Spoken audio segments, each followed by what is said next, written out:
Krishna Lord Krishna का जन्म कैसे हुआ। यह बात हम सभी लोग बहुत अच्छी तरह से जानते हैं, लेकिन भगवान कृष्ण की मृत्यु कैसे हुई थी? उनके शरीर का दाह संस्कार क्रिमेशन किसने किया?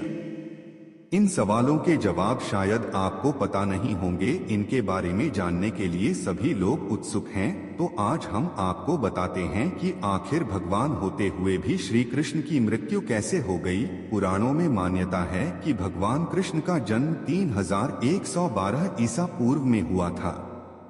श्री कृष्ण का जन्म मथुरा में हुआ था, लेकिन उनका बचपन गोकुल, वृंदावन, नंदगाम, बरसाना और द्वारिका आदि जगहों पर बीता था। कहा जाता है कि महाभारत युद्ध के बाद भगवान श्री कृष्ण ने 36 वर्षों तक द्वारिका पर राज किया। इसके बाद उन्होंने अपनी देह त्याग दी। मान्यता है कि उस समय उनकी आयु 125 वर्ष थी। भागवत पुराण में बताया गया है कि एक बार श्री कृष्ण के पुत्र सांबा को एक शरारत सूझी। वो एक स्त्री का वेश धारण कर अपने दोस्तों के साथ ऋषि मुनियों से मिलने गए। स्त्री के वेश में सांबा ने ऋषियों से कहा कि वो गर्भवती है। जब उन यदुवंश कुमारों ने इस प्रकार ऋषियों को धोखा देना चाहा, तो ऋषि क्रोधित हो गए और उन्होंने स्त्री बने सांबा को शाप दिया कि तुम एक ऐसे लोहे के तीर को जन्म दोगी जो तुम्हारे कुल और साम्राज्य का विनाश कर देगा। ऋषियों के इस शाप सुनकर सांबा बहुत डर गए। उन्होंने तुरंत ये सारी घटना जाकर उग्रसेन को बताई, जिसके बाद उग्रसेन ने सांबा से कहा कि वे तीर का चूर्ण बनाकर प्रभास नदी में प्रवाहित कर दें।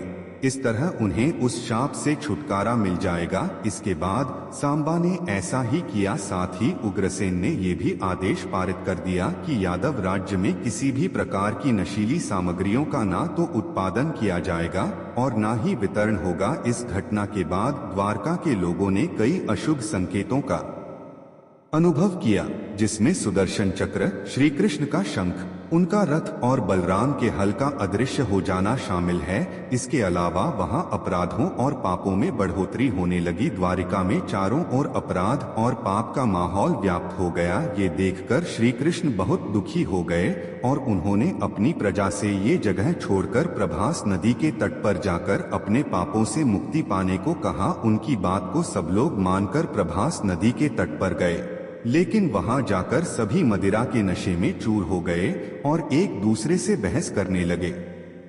इसके बाद उनकी बहस ने लड़ाई का रूप धारण कर लिया और वो आपस में ही लड़ने मरने लगे। इस तरह आपस में ही लड़कर सभी लोग मारे गए। भागवत पुराण के अनुसार भगवान श्री कृष्ण एक दिन एक पीपल के पेड़ के नीचे विश्राम कर रहे थे।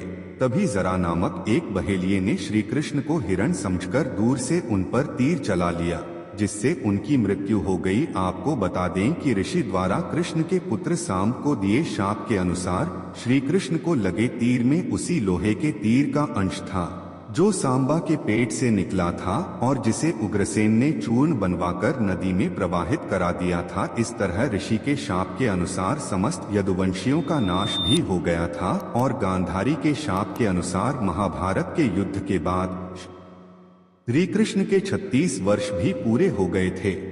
अगर आपको यह वीडियो अच्छा लगा हो तो इसे लाइक, शेयर और कमेंट्स जरूर करें।